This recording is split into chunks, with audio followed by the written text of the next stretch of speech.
Hello dear students, most welcome all of you in our today's class. I am Anu Patel from AD Government Girls Inter College Gorakhpur. Today we are going to discuss a very important topic from our grammar section, and name of our topic is the passive voice.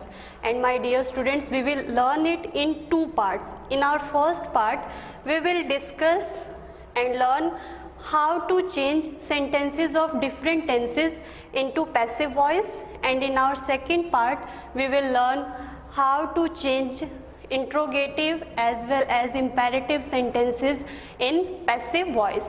So let's begin. First of all, voice.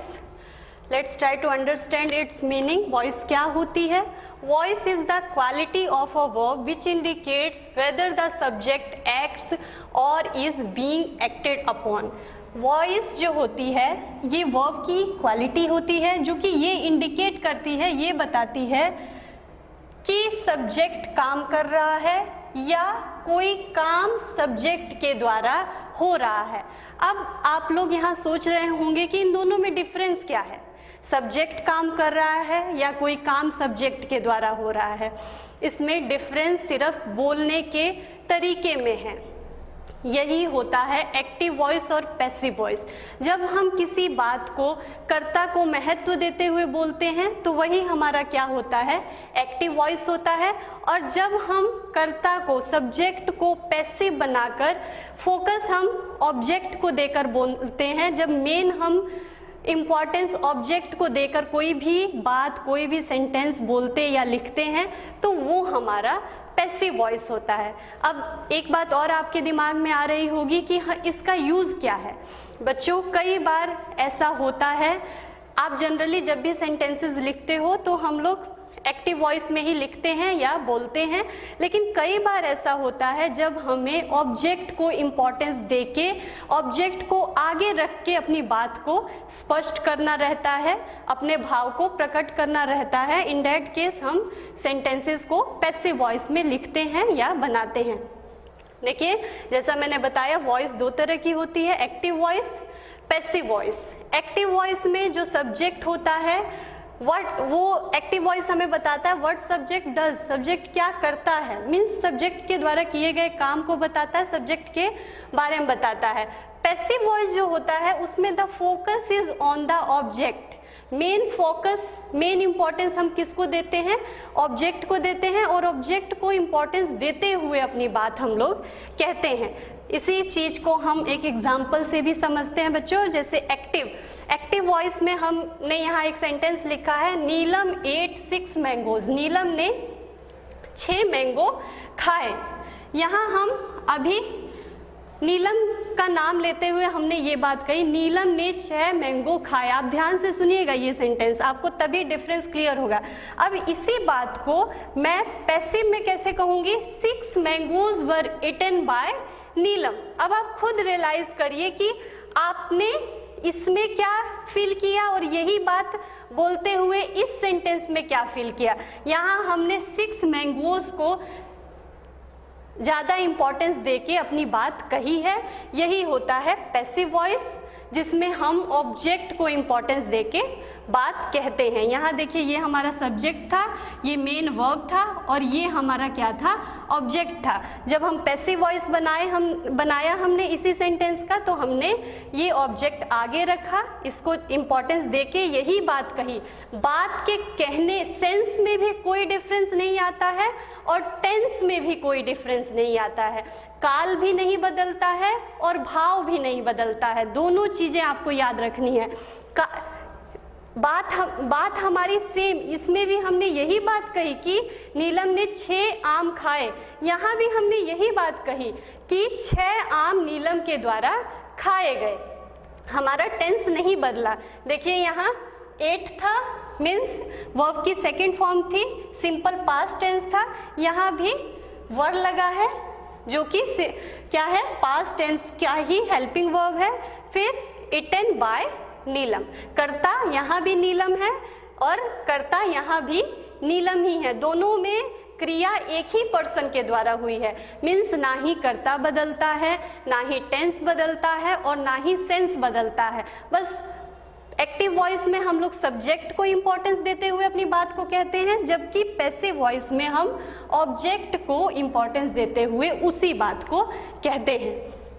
अब in active voice there are 12 tenses. आप जानते हो total tenses कितने होते हैं हमारे, 12 होते हैं, प्रेजेंट, पास्ट, फ्यूचर, फिर तीनों के 4-4 आगे भाग होते हैं, आप पढ़ चुके हो टेंसेस के चैप्टर में।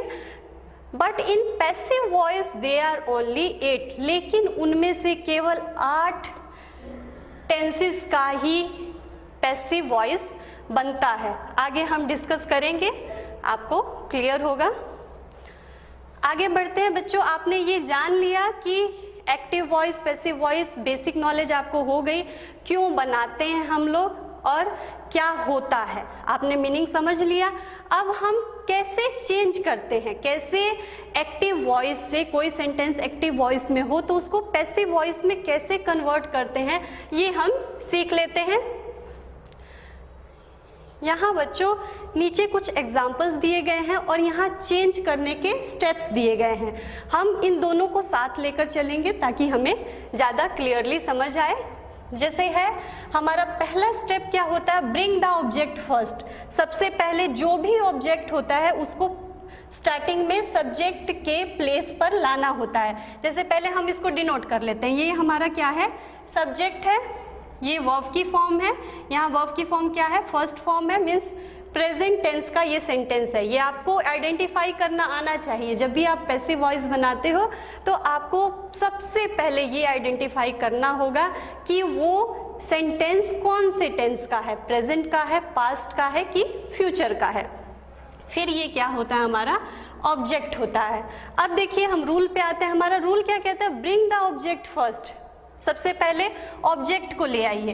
हिम हमारा है, हमने जब ये कन्वर्जन होता है, जब ऑब्जेक्ट सब्जेक्ट की प्लेस पर आता है, ऑब्जेक्ट सब्जेक्ट नहीं बनता है, ये भी बात आप लोग याद रखिएगा, सिर्फ वो प्लेस इंटरचेंज होती है। जब ऑब्जेक्ट सब्जेक्ट की प्लेस पर आता है तो हिम का ही बन जाता है। और ये कन्वर्जन कैसे होता है आगे भी हम लोग इसको डिस्कस करेंगे। तो ये जब ऑब्जेक्ट यहाँ आया तो ये क्या बन गया, ही बन गया। फिर क्या करना है, choose correct form of be. Be helping verb होती है, उसका जो भी करेक्ट फॉर्म होगा वर्ब के अकॉर्डिंग, टेंस के अकॉर्डिंग, उसको यहाँ पुट करना है। जैसे यहाँ हेल्प्स है, मीन्स प्रेजेंट टेंस है, प्रेजेंट टेंस की हेल्पिंग वर्ब क्या होती है, बी की फर्स्ट फॉर्म क्या होती है हेल्पिंग वर्ब में, इज, एम, आर।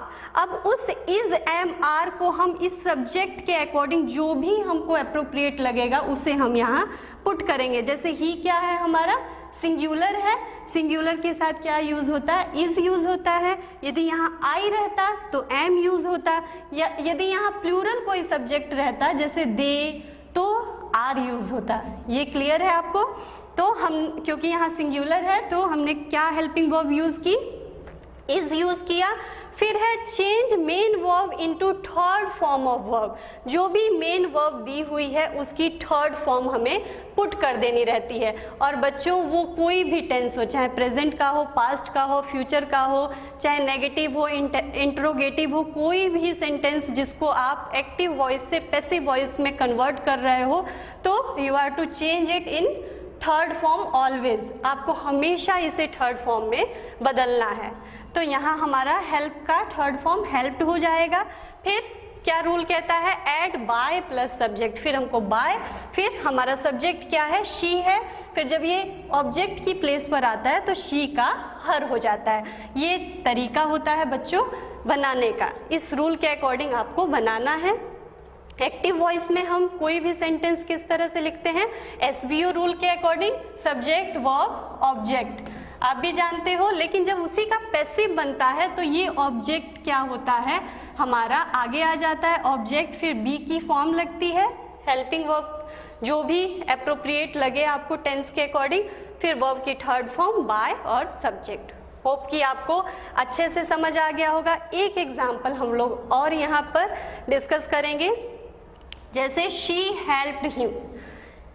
हम लोग फिर से इसको डिफ्रेंशिएट कर लेते हैं। ये हमारा सब्जेक्ट है, ये वर्ब है। आप इस तरह से लिख कर करोगे तो आपको इनिशियली आप लिख कर करेंगे तो आपको और अच्छे से क्लियर होगा कि क्या कैसे इंटरचेंज करना है। ये हमारा ऑब्जेक्ट है एज यू नो, फिर हिम जो है जब सब्जेक्ट की प्लेस पर क्या आएगा तो क्या हो जाएगा, ही हो जाएगा।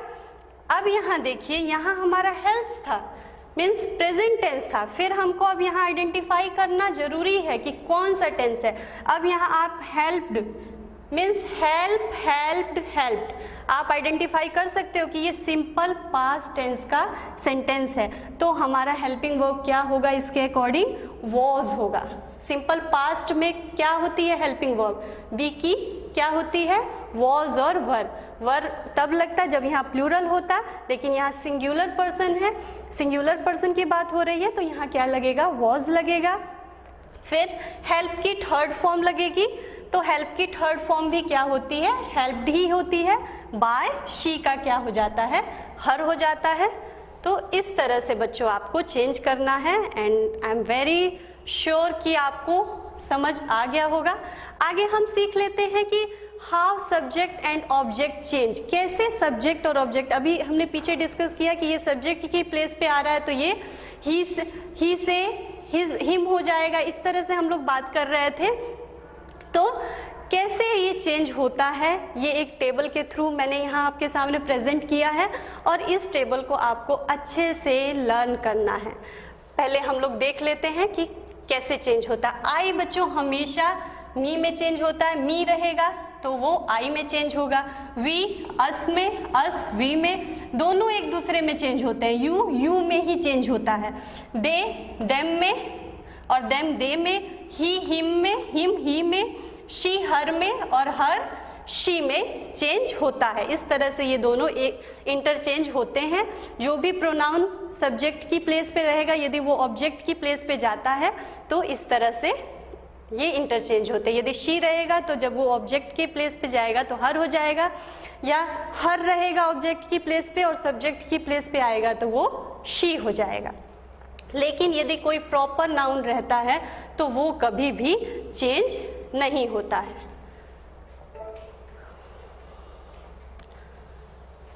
प्रॉपर नाउन हमेशा, क्योंकि नेम होता है उसमें कोई चेंज नहीं होता है, वो एज इट इज रहेगा। फिर आगे देखिए, हमने सीख लिया कि कैसे ऑब्जेक्ट आपस में इंटरचेंज होते हैं। अब हम टेंसेस के अकॉर्डिंग हेल्पिंग वर्ब लगाते हुए इसको पैसिव वॉइस बनाना सीखेंगे। जैसे simple present, simple present tense में आप भी जानते हैं क्या होता है, वर्ब की फर्स्ट फॉर्म आती है। एसवीओ रूल के अकॉर्डिंग हम कोई भी सेंटेंस बनाते हैं। जैसे आई राइट अ लेटर, यहाँ आप वर्ब की फॉर्म को देख के आइडेंटिफाई कर सकते हैं ये कौन से उसमें है, टेंस में है, प्रेजेंट टेंस में है। जब इसका पैसिव बनाएंगे बच्चों तो क्या करेंगे हम, सबसे पहले जैसा हमने पीछे भी डिस्कस किया, ऑब्जेक्ट को पहले ले आएंगे। ऑब्जेक्ट हमारा क्या है, अ लेटर। फिर राइट के अकॉर्डिंग हमारा हेल्पिंग वर्ब इज और एम में से कोई एक लगेगा, सिंगुलर है तो इज। फिर राइट की थर्ड फॉर्म रिटेन। फिर बाय, ऑब्जेक्ट हमारा सब्जेक्ट क्या है, आई है, तो जब वो ऑब्जेक्ट बनेगा तो क्या हो जाएगा, मी हो जाएगा। फिर इसी तरह से प्रेजेंट कॉन्टिन्यूअस सेंटेंसेस कैसे बनते हैं, आई, आप भी जानते हैं I am writing a letter. इसको देख के आप आइडेंटिफाई कर सकते हैं कि ये सेंटेंस कौन से टेंस में लिखा गया है, प्रेजेंट कॉन्टिन्यूअस में। अब इसको यदि पैसिव वॉइस बनाने की बात आती है तो कैसे बनाते हैं हम लोग, सेम वही नियम, वही रूल आपको बार बार फॉलो करना है। आपको आइडेंटिफाई कर लेना है कि ये आपका सब्जेक्ट है, ये क्या है, हेल्पिंग वर्ब है, ये वर्ब की फॉर्म है और ये आपका ऑब्जेक्ट है। तो ऑब्जेक्ट हमारा आगे आ जाता है। फिर जो भी, क्योंकि ये कॉन्टिन्यूअस है तो इसमें हेल्पिंग वर्ब ऑलरेडी गिवन होती है, तो इस ऑब्जेक्ट के अकॉर्डिंग इस हेल्पिंग वर्ब का जो ऑलरेडी गिवन है सेंटेंस में, उसका फॉर्म बदल जाता है, उसका रूप बदल जाता है। जैसे यहाँ आई था तो एम था, यहाँ अ लेटर हो गया, अब आपका ऑब्जेक्ट आगे आ गया, तो इसके अकॉर्डिंग अब आपका हेल्पिंग वर्ब क्या हो जाएगा, इज हो जाएगा। फिर क्योंकि आपको मैंने पहले भी बता दिया कि वॉइस में, पैसिव वॉइस में टेंस नहीं बदलता है, तो क्योंकि ये कंटिन्यूटी को हमें यहाँ भी पैसिव बनाते समय शो करना है, तो इस कंटिन्यूटी को ही शो करने के लिए हम बी प्लस ING लगाते हैं। आपने ये रूल पहले भी सुना होगा कि जब भी हम कॉन्टिन्यूअस, प्रेजेंट कॉन्टिन्यूअस या पास्ट कॉन्टिन्यूअस टेंसेस के सेंटेंसेस को जब हम पैसिव बनाते हैं तो वहाँ बीइंग लगता है। क्यों लगता है? क्योंकि कंटिन्यूटी को शो करने के लिए बीइंग लगाते हैं। फिर अगेन वर्ब की third form written by I का क्या हो जाएगा? मी हो जाएगा। प्रेजेंट परफेक्ट की बात करते हैं। प्रेजेंट परफेक्ट सेंटेंस कैसे बनते हैं? I have written a letter, has have के थ्रू हम लोग बनाते हैं, प्लस वर्ब की थर्ड फॉर्म आती है। आप भी जानते हो, आप टेंसेस पढ़ चुके हो तो आप फैमिलियर हो। यहाँ देखिए ये सब्जेक्ट है, ये क्या है? हेल्पिंग वर्ब है हमारी, ये मेन वर्ब है, ये क्या है? हमारा ऑब्जेक्ट है। अब हम इसे पैसिव में कैसे चेंज करेंगे? सबसे पहले अ लेटर हमारा ऑब्जेक्ट आ जाएगा, अ लेटर। अब ये भी जैसे इज चेंज हुआ था, एम चेंज होके इज हो गया था, उसी तरह से अ लेटर के अकॉर्डिंग जो ऑलरेडी यहाँ गिवन है, जो भी प्रेजेंट परफेक्ट का जो हेल्पिंग वर्ब है वो इस ऑब्जेक्ट के अकॉर्डिंग चेंज होके हैव का क्या हो जाएगा? क्योंकि ये दिस इज सिंगुलर, देन यहाँ भी क्या हो जाएगा? हैज़ हो जाएगा। और जो हम यहाँ पर बीन लगाते हैं वो क्या शो करने के लिए लगाते हैं कि काम हो चुका है। बी की थर्ड फॉर्म हेल्पिंग वर्ब, क्योंकि हमें हेल्पिंग वर्ब लगानी होती है इसीलिए बी की थर्ड फॉर्म क्या होती है? बीन होती है, तो इसलिए यहाँ बीन पुट करते हैं। फिर अगेन सेम वही मेन वर्ब की third form written by subject, फिर चेंज होके यहाँ जब ऑब्जेक्ट की प्लेस पे जाएगा तो आई का क्या हो जाएगा? मी हो जाएगा। फिर बच्चों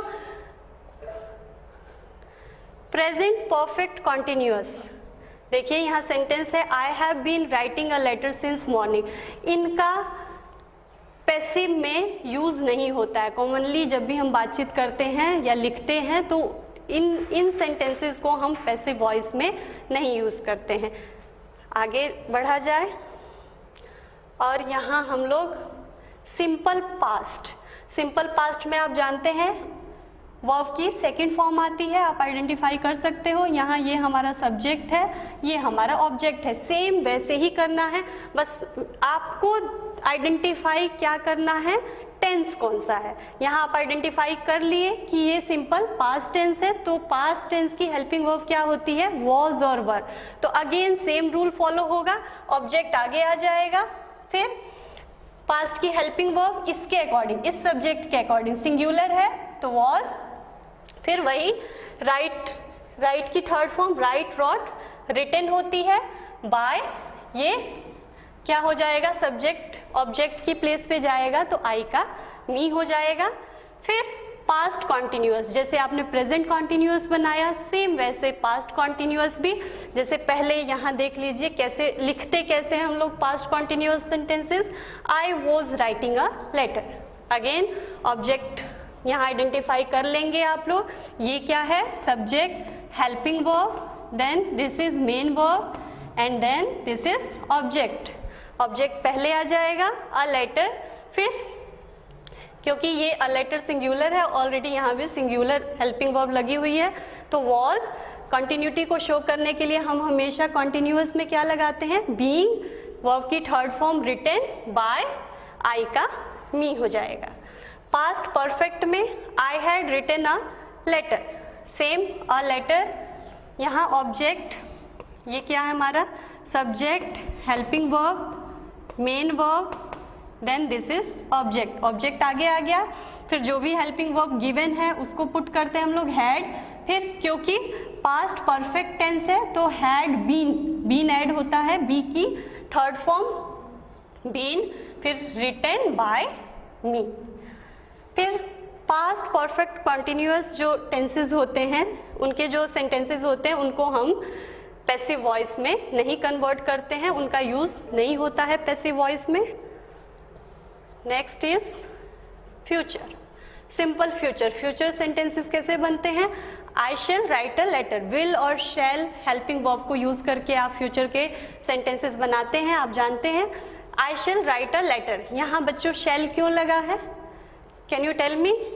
यस, ये आई यहाँ यूज़ हुआ है फर्स्ट पर्सन के साथ आई और वी के साथ हमेशा क्या यूज़ होता है फ्यूचर में, शैल यूज़ होता है।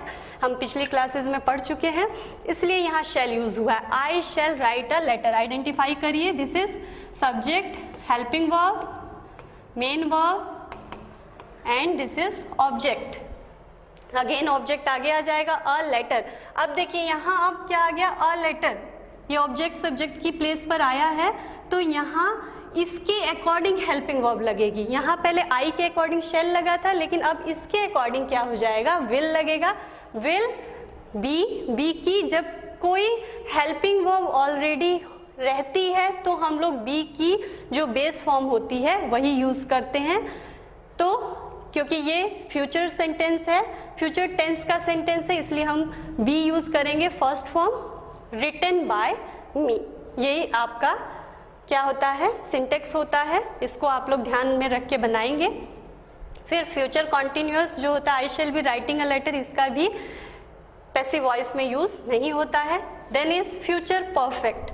Future perfect, I shall have written a letter, इसमें भी वैसे ही करना है, ऑब्जेक्ट पहले आ जाएगा, जो हेल्पिंग वर्ब दी हुई है, यहाँ शेल है क्योंकि आई है, यहाँ अ लेटर है तो विल हो जाएगा, विल हैव, और क्योंकि ये परफेक्ट का है तो क्या आ जाएगा, बीन आ जाएगा, been again written by me. Future perfect continuous के जो टेंसेस के जो सेंटेंस होते हैं उनका भी यूज पैसिव वॉइस में नहीं होता है। तो ये था बच्चों कैसे हम लोग डिफरेंट टेंसेस के सेंटेंसेस को पैसिव वॉइस में कन्वर्ट करते हैं। आई एम वेरी होपफुल कि आप लोगों ने अच्छे से समझा और आप लोग जो बुक में एक्सरसाइजेस दी हैं उनको करके आप लोग इन रूल्स को अच्छे से आप याद कर लेंगे। और यहाँ कुछ प्रैक्टिस के लिए भी दिया गया है, इसको भी आप करें। So thank you.